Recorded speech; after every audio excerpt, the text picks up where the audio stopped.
Նիկոլ Փաշինյանը իր ոճով շարունակում է արցախյան հարցը թաղելու փորձերը։ Համբուրգում լրագրողների հետ զրույցում նա նշել է, որ Արցախի հարցի շարունակությունը նշանակում է նոր պատերազմ։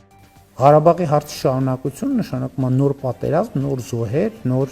նոր զրկանքներ, նոր շրջափակում եւ այլն իր անկանխատեսելի հետևանքով։ Նրանք, ովքեր ասում են Ղարաբաղի հարցը չի լուծվել, ասում են, որ Հայաստանը պետք է նոր պատերազմ անի։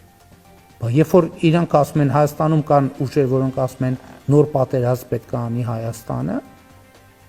Ադրբեջանն ասում է, ուրեմն ռազմական բյուջեները պետք է ավելացնենք, ուրեմն արևմտյան Ադրբեջանի խոսույթ պետք է որդեգրենք։ Փաշինյանը հայտարարել է, Հայաստանում չի կարող լինել արևմտյան Ադրբեջան։ Եթե Հայաստանն ու Ադրբեջանը ճանաչել են միմյանց տարածքային ամբողջականությունը, ապա պետք է մինչև վերջ իրականացնեն։ Սա է իր պատկերացրած ճանապարհը։